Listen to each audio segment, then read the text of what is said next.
computer. All right.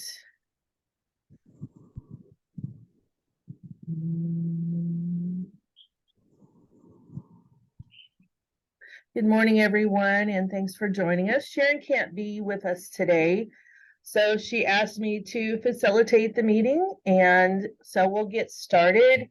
The first thing that you might see as we're getting started is there's a picture of Roger Carswell, and no, you haven't jumped back in time like 6 years. Roger's been doing some traveling, and he has agreed to talk about it and share his adventures with the public at Iowa Public Library. And so there is this awesome opportunity to come and talk with Roger and see what he's been up to.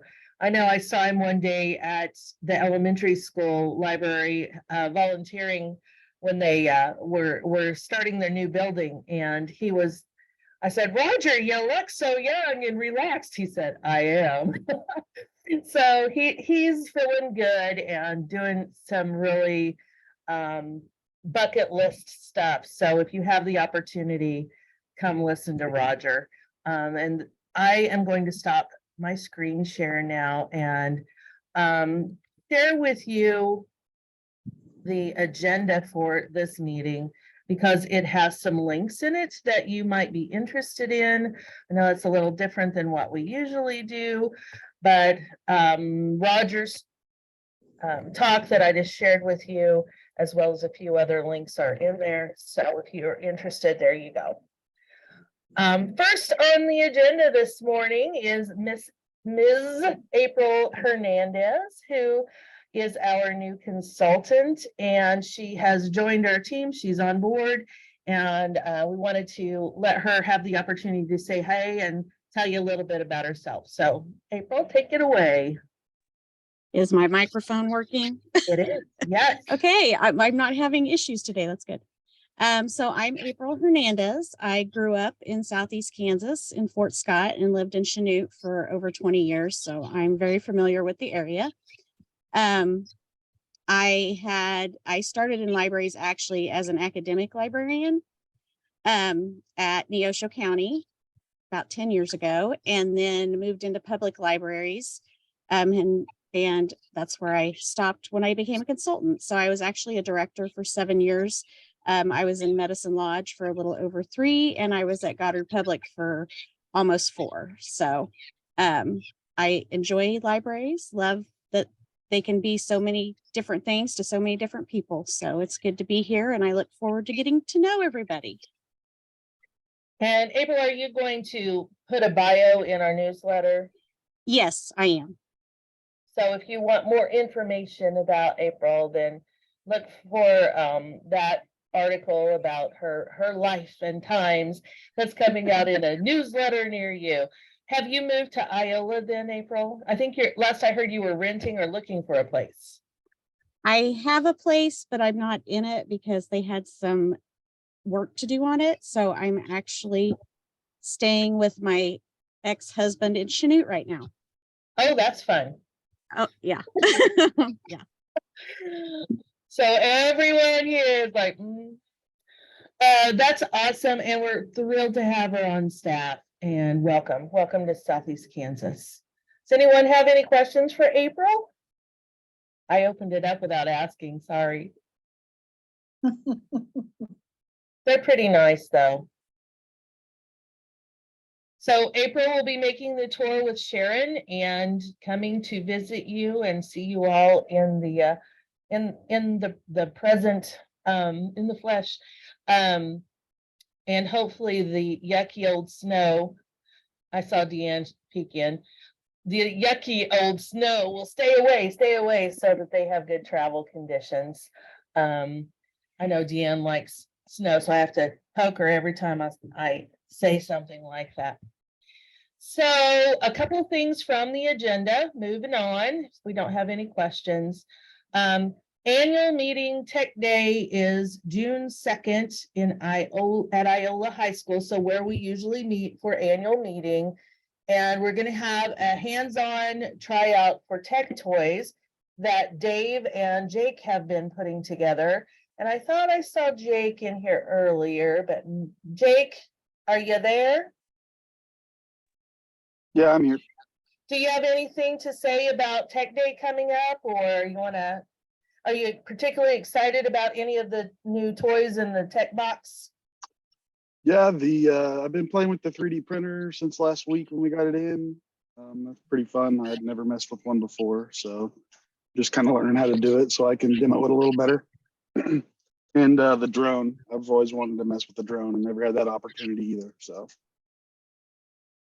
So how will the tech box work? Will people be able to check things out? Is it for their patrons? I do not know. I think at this point it's just for us to demo stuff, but I don't know that for sure.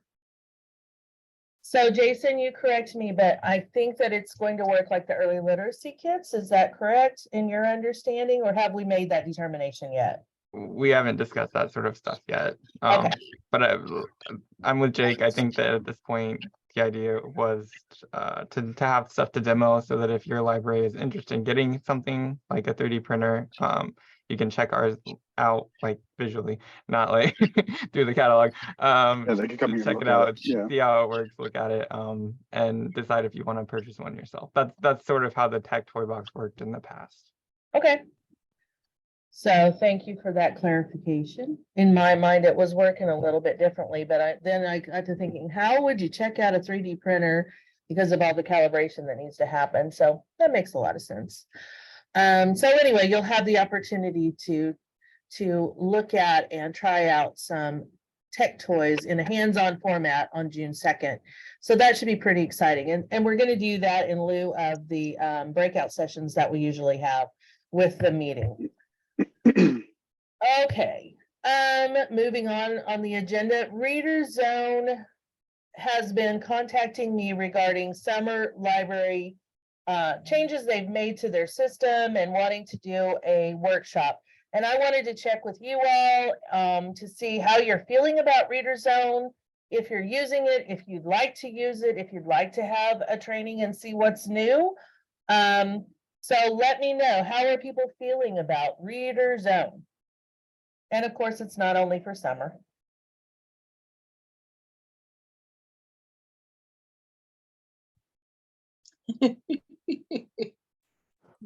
I think I would be interested because we've had a lot of staff turnover and it would be nice if someone else besides me knew how to do Reader Zone, but that's just my perspective. Okay.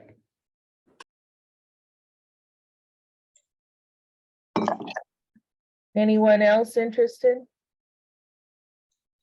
They're free, and they are the ones that put on the workshop. So I can either hook you up with they're ongoing and continuous workshops. Sometimes I ask them, because our system contracts with them, I ask them to do one that's only for our staff, and they're always willing to do that. So we could go either way. If I get interest and maybe I'll put out a sign up sheet, and if we get interest, I'll make it SEK dependent, and if not, then we'll hook you up with someone outside. Does that sound good? Yeah, this is Cynthia. I'd be interested since I'm new to all this. Okay, awesome. Thank you.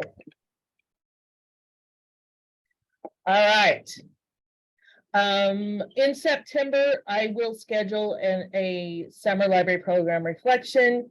This is the same type of workshop that we have every summer since I've been here, where we really think about and reflect on what we've done over the summer, what worked well, what didn't, and it'll be a guided reflection, an opportunity for you to share with your colleagues and talk about your successes and what you hope to change.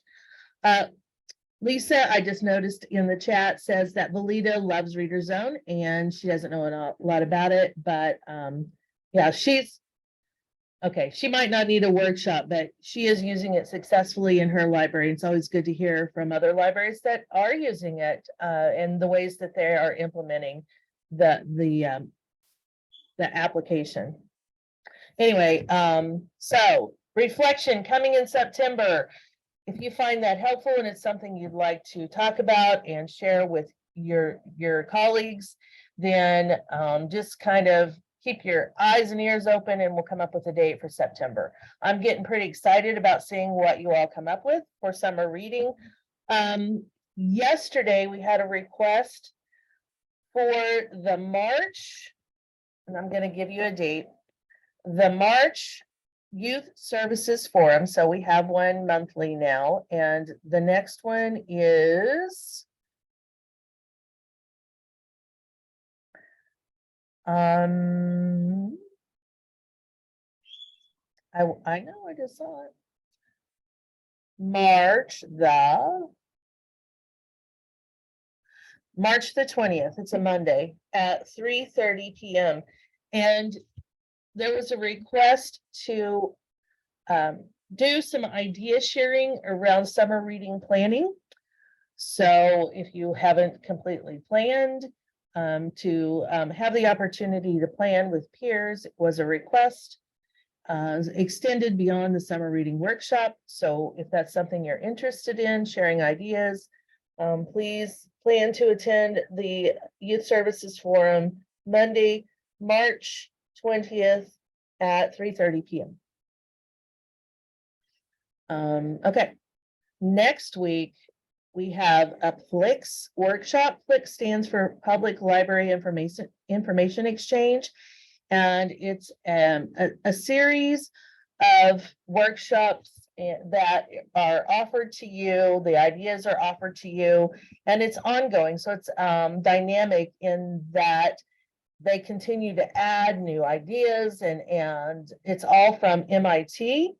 And the people that are that will be hosting the workshop next week are from MIT. It's a hybrid workshop in that they'll be presenting from a distance through Zoom, and there will be other satellite sites that we will all connect to that will be in Iola for 2 days, and you must attend both days. It's Wednesday and Thursday. It's a very limited opportunity. Only 9 people can sign up. We have 6. So if it's something that you're interested in, you really need to register now, because we will cut it off at 9 and there will be a wait list. But meals will be provided both days. It's a great opportunity. They gave us a preview, and we talked about workshop arrangements, and I was pretty excited about it. It's all hands-on, and it's an opportunity also to connect with libraries around the country and see what they're doing as well. So a lot of fun. Trustee contact information. This is on the form. I'm going to put in the agenda link in the chat again for those of you who came in later. There's a link on the agenda that's called trustee contact information.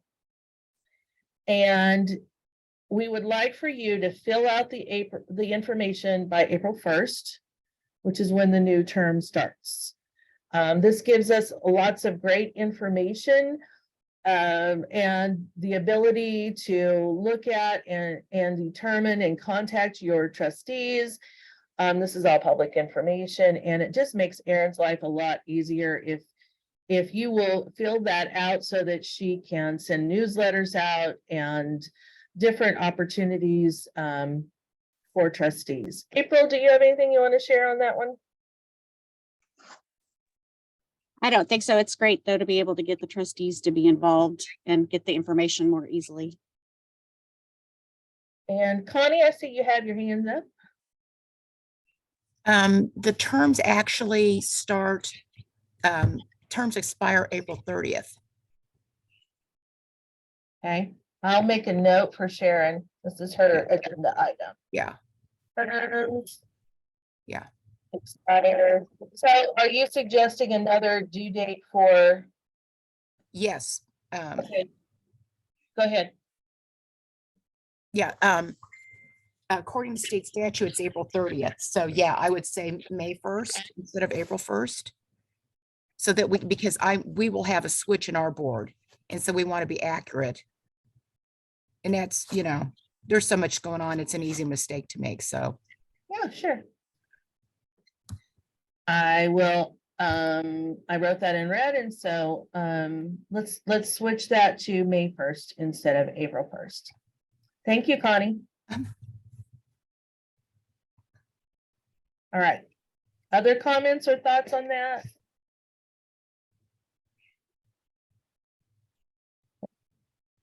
Hoopla payments will be included in the mid-March checks. And this again is Sharon speaking, saying, we urge everyone to access their account online to track usage and set budget and circ limits if needed. So that's all I know about Hoopla right now. But if you have questions, I'll be happy to try to get your answers for you.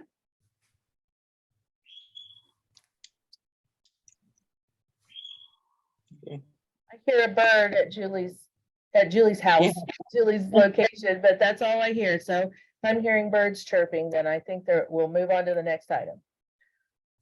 Okay, so the summer reading performer, we've discussed how to do that, and we convened a committee, and thank you to those who sat on that committee to talk about what to do with the summer reading performers. And after I collected all that information and presented it to the committee, we decided that it might be best to open this, to add more money to this grant application and open it up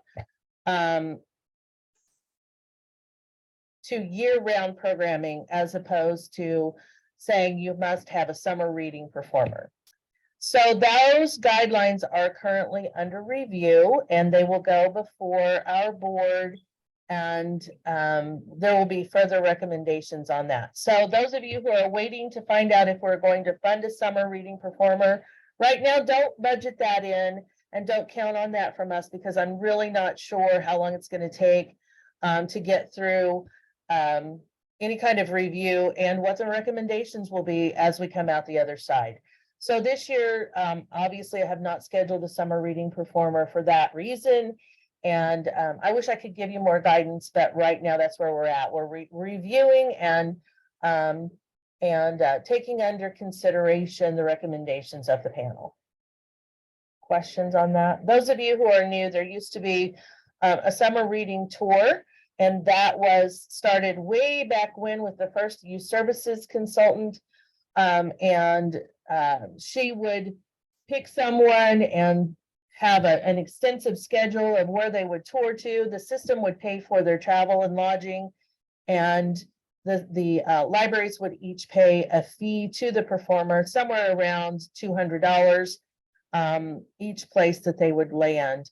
And so we kind of split the cost that way. It's kind of fallen off after COVID, and because of increases in performers and lots of different reasons why we're looking at that and considering what to do with that moving forward. But that's where we are. Amy would like to promote the grant opportunity that is listed. It is, I'm going to click on it, the Pat Carteret Travel Scholarship. The deadline has been extended. And so if you have professional development that you would like to attend between September 1st and August 31st, 2024, then I would encourage you to apply, and hopefully you'll get some funding to help offset your travel. So maybe you can go to ALA or ARSL. So it's a good opportunity. Again, it's linked in the agenda. So anyone have questions about that? If you've never been to a national conference, make it a goal of yours. It's pretty awesome to see and be around all of your colleagues on a national and international level. It's an experience you won't forget. And this year's ALA is coming up, and it will be in Chicago this summer. So not too far away. All right, that's all I have. And before we open it up for general discussion, I asked Julie Kent to talk about COVID testing and what she's doing over at her library. So Julie, do you have a camera? I thought so. Hang on. There you are. Oh, you were. There we Okay, go. there she is. Okay. So do you want to take it away and talk about what you're doing over in Erie? Through ARSL, we ended up getting the color program, and they set us up with lab tests that you actually can send in through FedEx Express And it goes through a series of things where, you know, you go online and you sign up. And so far, I haven't ever had anybody that's ever used the tests, basically because they all want rapid response. The hospital here in Chanute got a grant during the COVID mess, and they had money that they not only paid for COVID, a big COVID mass shot thing that they did, they also got money for COVID testing, and ended up with, I don't know, 100 cases of COVID tests probably. The last meeting I was at, she still had 50 cases in her office. So anybody in Neosho County that wants COVID tests can get the rapid response directly from the hospital. And by the way, just in case anybody asks, if they have a COVID test, they just changed the expiration dates on all of those tests and gave it another year. I don't know how you do that, but anyway, they say that the tests are good for another year. So if you have a COVID test and it says that they are expiring, ours say 3/8, so they would expire tomorrow. You've got another whole year that you can use them. I suspect that Anna Methvin, who is the head of the foundation board in at the hospital in Chanute, she's the one who hands out the tests, and she'll let you have as many as she's got. I mean, because they need to be used, obviously. As soon as we get through the mass that we have, however, we've also signed up with KDHE, and Rachel Leonard, who is the person who heads this part. If you're interested in it, I have the information on how to get a hold of her. And what this really is just another set of possibilities of using the rapid response tests. You can order as many or as few as you want. I ordered a box of 50. I still probably have maybe 40 tests left that I got from the hospital. So it'll be a little while before I start getting stuff and using it from them. But they'll send you the tests and you just hand them out. And currently, this is what I do. If somebody calls me and says, I understand you have COVID tests, my first question is, are you sick? If you're running a fever, if you're having a problem, I put it in a bag and put it on the book drop out front, and they pick it up from the book drop, or I tell them to roll down their window and I'll throw it in the car.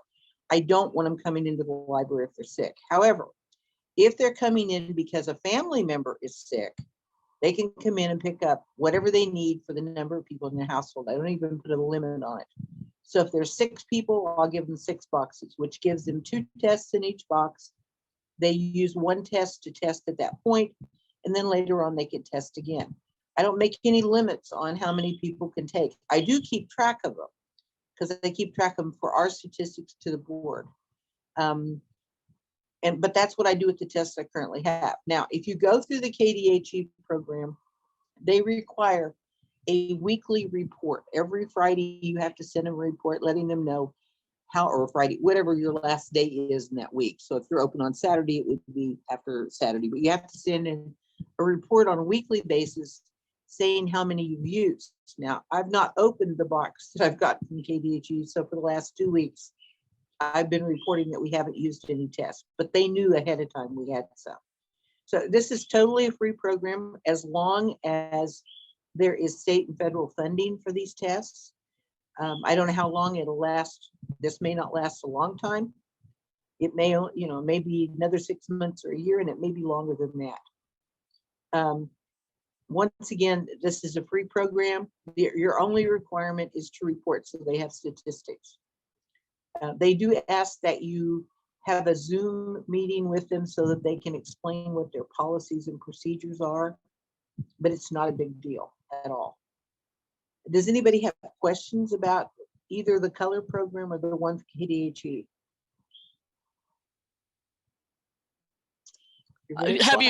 Have you gotten any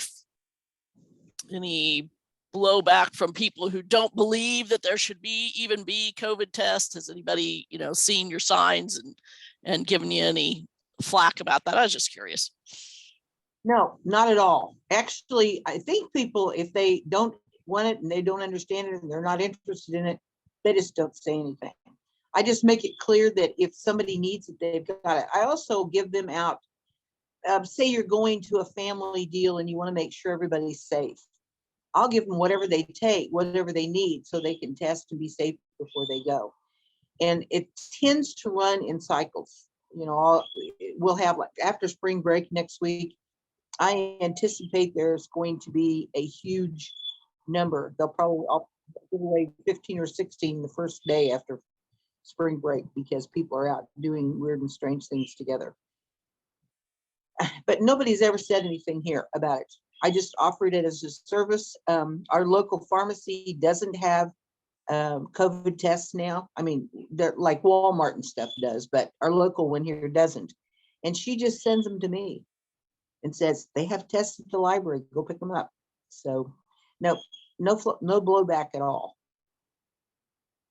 I think there are 4 Kansas counties right now that have quite a bit of COVID, and the numbers are going up. So we may see another wave coming in. I'm sure it's not gonna, I hope it's not gonna be as big. I'm not sure, but I hope it's not gonna be as big as it has been in the past. But I also wanted to mention in the chat that Altoona is also doing color, and they just got set up with rapid tests, and they're going through them like crazy. Thanks for sharing that, Lucretia. And also, as part of that color program, if you're willing to sign up for it and you're part of the program, you get a free year of Arsenal as well. So thank you so much. And they pay you for, if you get people taking those tests, they pay your library for doing those tests. You'll get a letter from them saying, if you do this many tests, then you'll get $7 a piece on the tests added to your budget. I've not ever done it because we don't have anybody who wants to do that. They want the rapid tests, and that's what they do. They also will provide you with, I have this flippy thing that stands outside, you know, that says COVID testing here. That when it's not blowing wind, terrible, which doesn't ever happen in March. But anyway, when it's not blowing, I put it out every day so that people know that we have COVID tests here. That just gives them one more way to find out that we've got it. But you know, I mean, it's a real simple passive program. It gives you a lot of opportunity to share stuff with the community. I have a lot of people come in. Oh, by the way, while I'm thinking about it, my daughter told me yesterday, and she's an emergency manager, so she always knows about the upcoming epidemics of whatever. There was some big meeting somewhere here in the United States that they had an outbreak of measles. And these were people all over the United States and from all over the world. So, you know, just kind of be aware this may be the next thing that's hitting if people aren't getting immunizations and stuff. I don't know whether these were people who were immigrants or whatever that had never had the vaccinations, or if because we don't get them as an ongoing basis as we grow up. I don't know, but just kind of be aware that there was something where it could be shared everywhere. Kind of scary. So I guess the measles vaccine that we probably mostly all got when we were kids is no longer effective. And so is that how they're? Well, you know, it's like anything else. These diseases somewhat change as time goes on. And I don't know whether this is a new strain or what it is. If I hear anything more about it, I will let you know. But when she told me this last night, I thought, oh, that's just what we need. Measles are not, that's another one of those scary ones. You know, you don't want your kid. Epidemiologist in another life. Jason, is it because of our Wanning vaccine, or is this something new? Have you heard anything about this? I don't want to give bad advice, so I'm not going to say anything, but I think Julie's on the right track there, that like viruses do mutate and learn how to get around our defenses and things. So getting regularly vaccinated is the best way to teach your body to fight those things off. Yeah. Well, thanks for the heads up. Such great, cheery information these days, isn't it? Hey, April's coming. April's here, and April is coming as well. Thank you, Julie. Anyone else have other questions for how this works in the library setting? How much do they pay you for each test, Julie? I can't remember right off. I'd have to pull up the email. But I think it was like $7 a test after a period of time. So I mean, it could be lucrative if you get people who would do it, but most people they want to know in 15 minutes whether they've got it. Sure. And although I have said we were going to do the other test and have them sent in, all of us here, we're going to check it because we needed to know the turnaround. Haven't done it yet. And so I don't know how fast they go through. Once again, it doesn't cost you anything. You do the test, you give it to us, we get it through FedEx Express, and they send it on to whatever lab this is. And then you get a message on your email or on your phone telling you whether or not you were positive. But people don't want to wait that long. So I don't know. We may never use it. Who knows? They don't seem to care. They offer stuff to me all the time. So I don't know. Anyway. Great information. Links are in the agenda once again. I have one other thing I saw on the news, and this isn't the first time that I've heard that they're putting a call out for organizations to sign up for summer food programs. So is anyone doing summer food program at their library? In Erie, they aren't doing summer school. And so I was really concerned because they always attach that to the first month, you know. And so I contacted Kansas Food Bank does that program in Savinburg, which is not very far from us. And so I contacted them early on and said, you know, we'd like to be a help here because that's one of our problems. We have a lot of people, a lot of kids who don't get regular meals during the summer if they don't have the food program. So I offered to do this. I got an email from Kansas Food Bank the other day. They contacted the Erie Public Schools to see what they were doing, and they haven't made a decision yet whether they're going to do the summer meals. But the Kansas Food Bank, I think there's our shelf-stable meals, maybe. I don't know. But they said that they would be happy to help out if we can't find somebody else who will do the paperwork and do it. We have offered the library as a feeding site, so we'll see how it goes. The Kansas. This is Food Cynthia from Program? Yeah. No, we've done it in years past. It's usually a box full of shelf-stable food that offers breakfast and lunch. And it's really nice. The problem is that they want you to try and do it on site, and that's one thing we told them we couldn't do.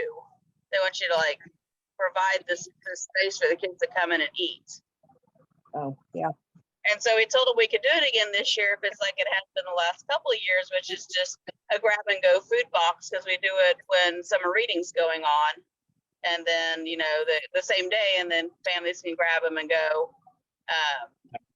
But to try and be there every day to provide a place for a meal is just kind of beyond what capabilities we have for staffing and that kind of stuff. Yeah. So it's a capacity issue as much as it is a space issue in some places. Okay. Yeah.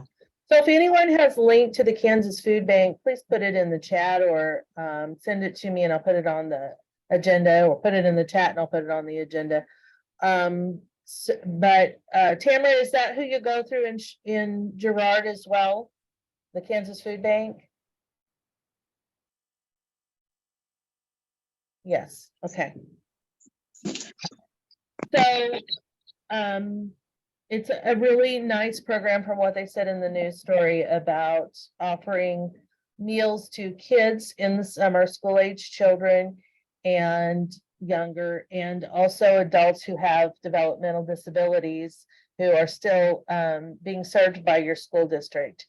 So I guess they've done away with the adult portion that I know happened during COVID, but they are still providing meals for the kids. And lots of times kids don't eat, especially that noon meal and sometimes breakfast as well in the summer, because there is no opportunity or anything available for them to eat. So this could be really helpful in your town if you're willing to be that location and have the capacity and or have some volunteers that could help with that program. I think that it's something that we need to think about as far as libraries and our food deserts that happen in some of our rural communities. And also just people are struggling so hard. So what can you do to help alleviate that? But again, I realize capacity and space are issues as well. Anyone else have thoughts or? And look around and you can do some exploration in your town. Contact the school district. Is there someone that's going to be providing summer meals? If not, that's something that maybe you can look into. Churches also sometimes will do that. Sharon, being a former food service director, I'd love to do a food program, but it has to go through the school and they don't do it. I don't think it has to go through the school anymore. Because they were asking for other organizations that are willing to do this. Not all the schools are willing to do this anymore for whatever reason. I can't even guess. Yeah, you don't have anyone else in the area. So, again, churches and libraries, and they're looking at other public entities where this could happen. Maybe they need to look at swimming pools. Lots of kids go to the pool for the day. Soggy sandwiches.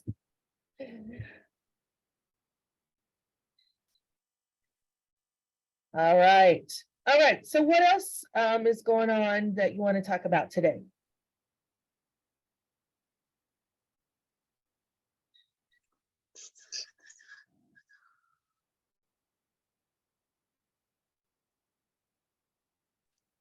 I kind of had an idea.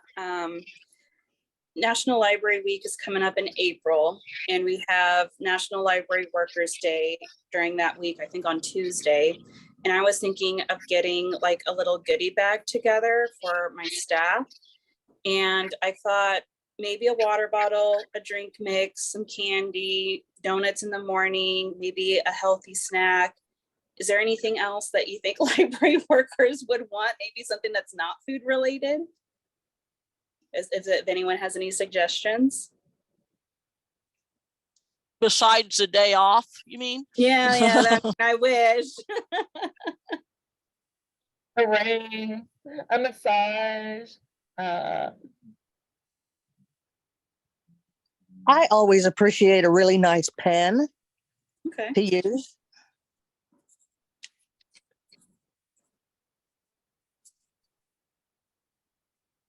If your library is cold in the summertime because of air conditioning, lots of times we would get lap blankets that had our logo on them.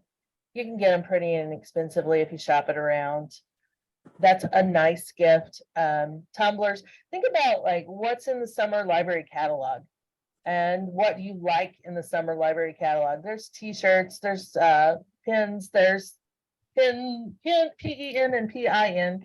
And there's all kinds of stuff in there that could appeal to some of your staff members.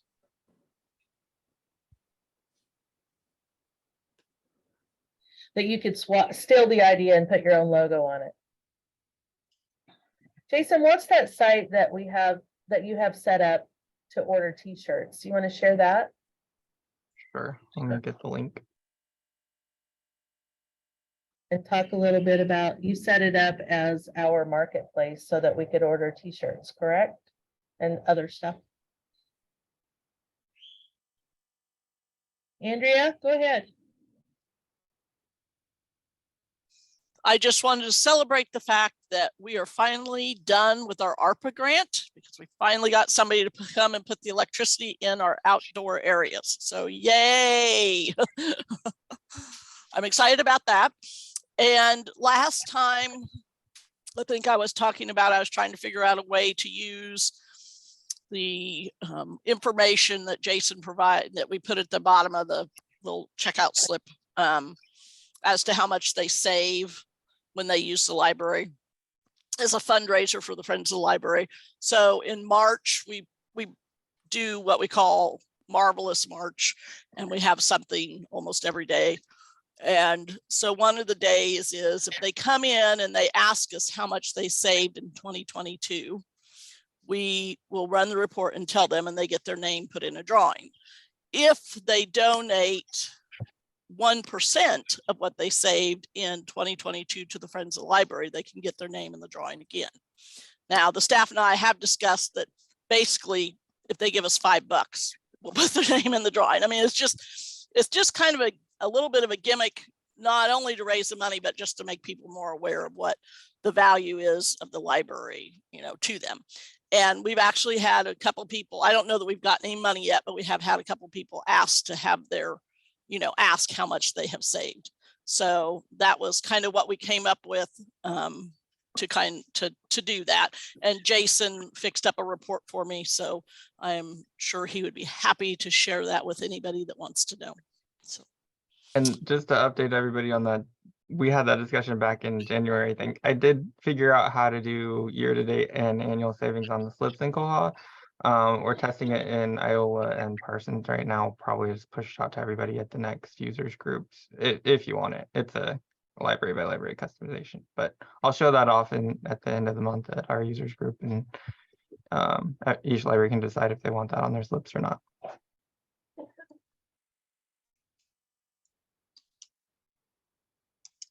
Congratulations, Andrea. That's awesome.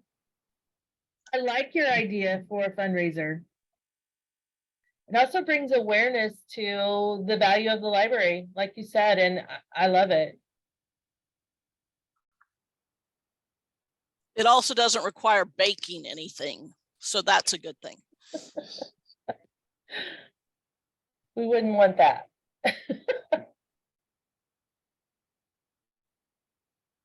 Although Pie Day is next week, so if you're in the Garnett area on Tuesday, stop by and get yourself a piece of homemade pie. You have to pay for it, but it'll be here. I think Sue at Fall River also does that. She gave me a piece of pie one day that I gave me a 3-day headache. It was so sweet and so delicious. Yeah. Thank you for sharing. Anyone else have anything going on they want to share or talk about?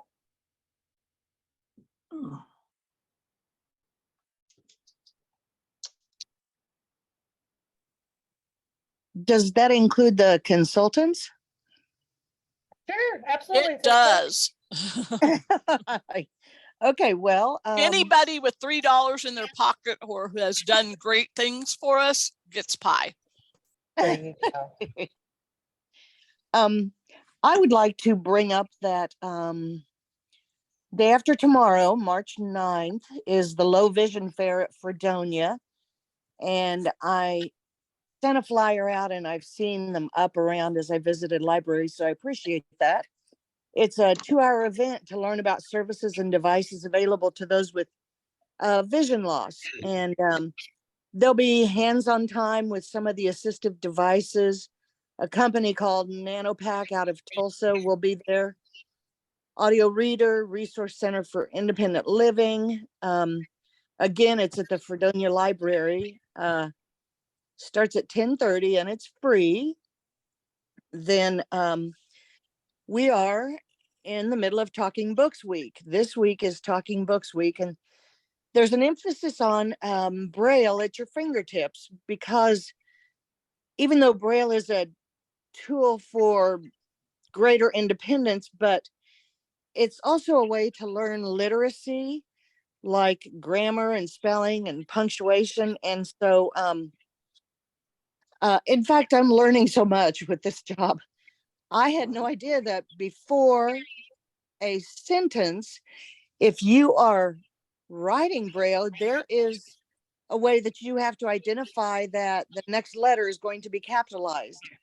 So definitely does increase literacy, and there's new and better technologies all the time.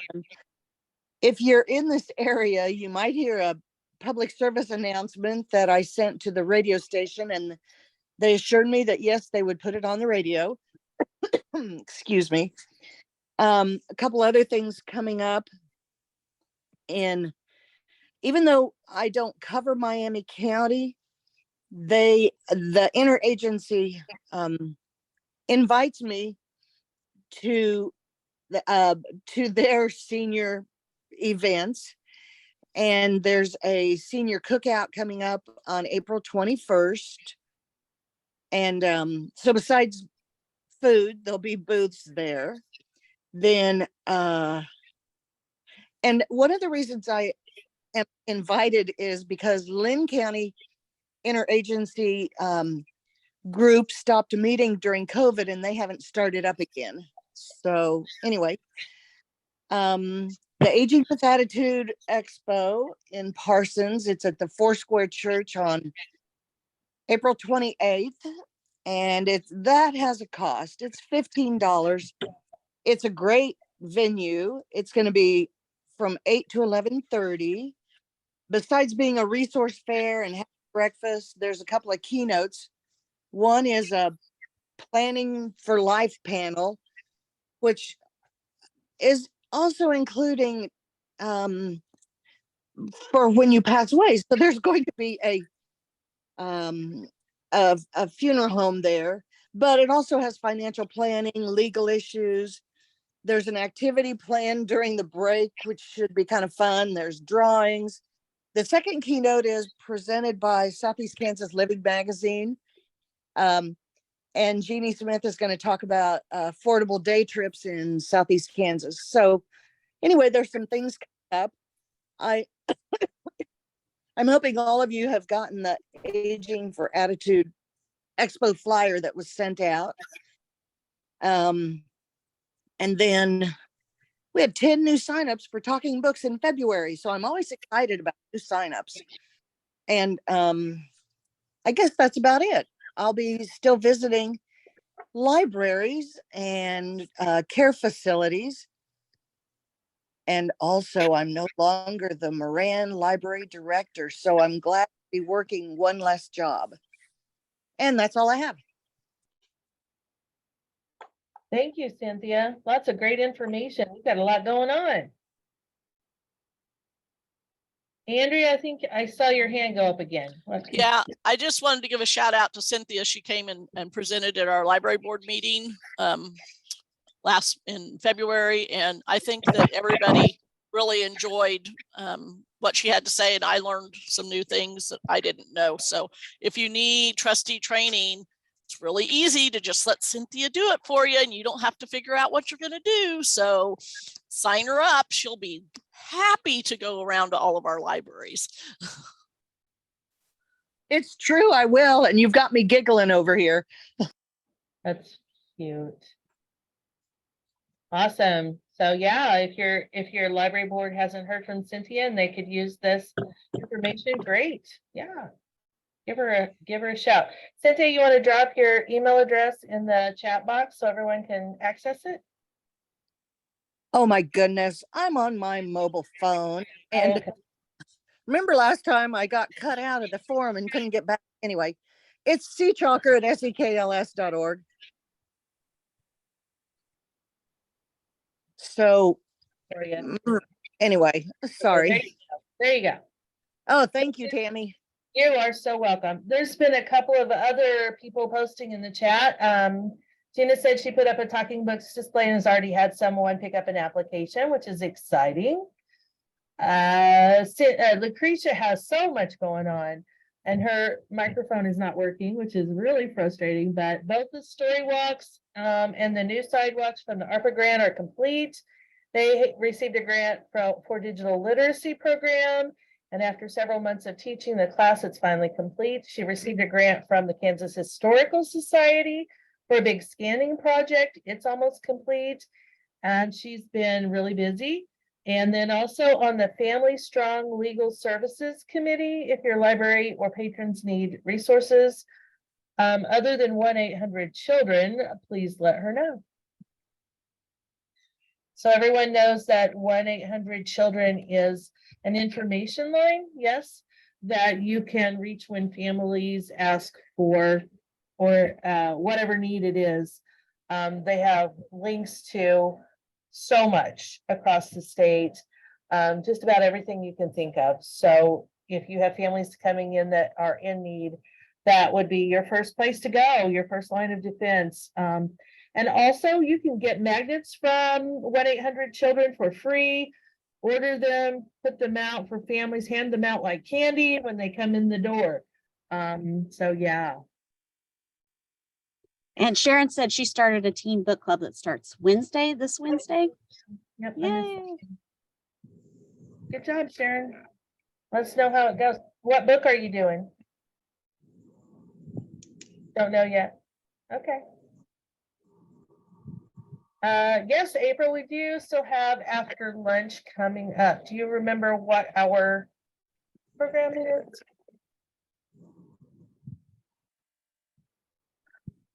Don't remember, but I'll see if I can't find it fairly quickly. Thanks, Jason. That one says March 30th. Okay.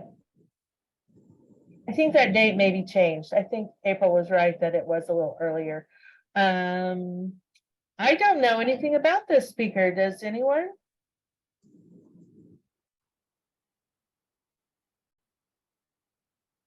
Accessibility. So we'll be looking for the flyer to come out. So this will be exciting and a new speaker for us. So yay.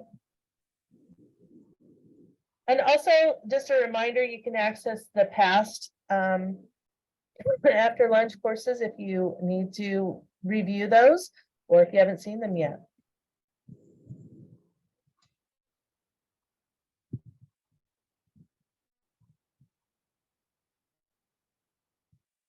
Anyone else have topics they'd like to bring up or discuss, share? Can I mention for my Koha people, we are experiencing a slight Kohacalypse this morning. The domain isn't working.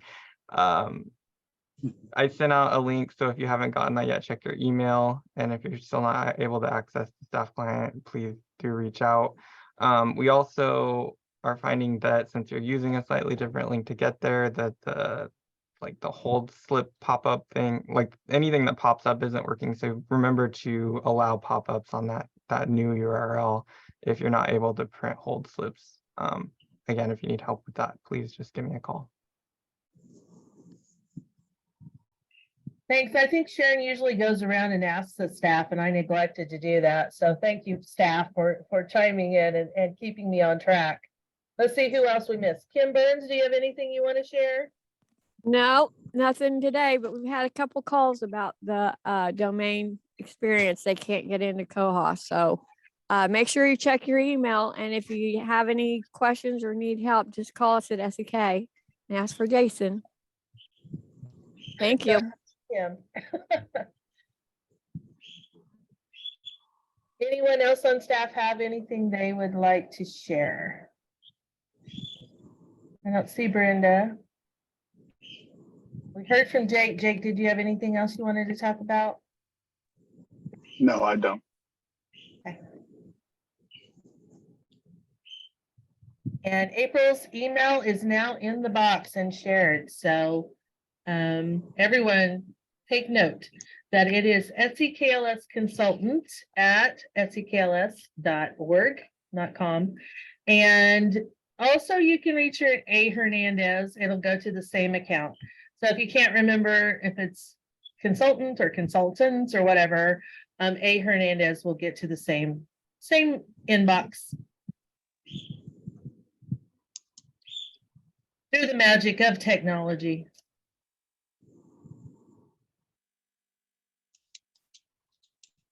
Okay. Well, let's see. Sharon, she has a great D&D group that's involved in the book club as well. They're great and I have a great relationship with them. Yay. D&D seems like it's making a resurgence. Maybe it never went away and I just forgot about it or something, but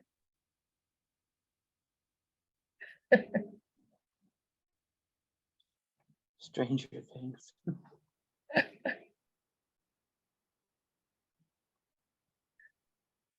Anyone else have anything going on? Last call. That's why D&D is coming back though, is because the Stranger Things Right. series. Yes, yeah. In case somebody didn't understand what I meant. Among other popular 80s things that have come back because of that show. Because 80s rock. They were the best time. Although there are a few things that we might not want to come back from the 80s.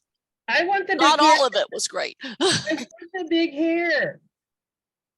The world does not have enough Aquanet anymore. I'm too old for big hair. No such of a thing, Andrea. Think of those 1950s beehives. Those housewives wore those forever, and you only have to wash your hair like once a month. I didn't even have big hair in the well, okay. The last half of the 80s had big hair. My mother didn't believe in long hair when we were kids, so no big hair at our house. Ah, yeah, well, there may or may not be a picture of me wandering around with big hair. I see some other faces in here that probably had big hair as well. Jason was one of them. He Yes, missed it. Big hair. 3-year-old Jason had big hair in the 80s.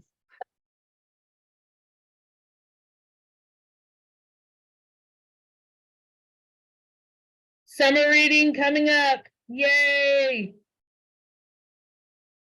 Everyone looking down. No. That was funny. Everyone I can see looked down at the same time when I said that. All right, everyone. Have a good day. Have a good week. Stay dry. Looks like we've got lots of rain moving in. So springtime in Kansas. Thanks for coming today. See y'all later. Stop the recording.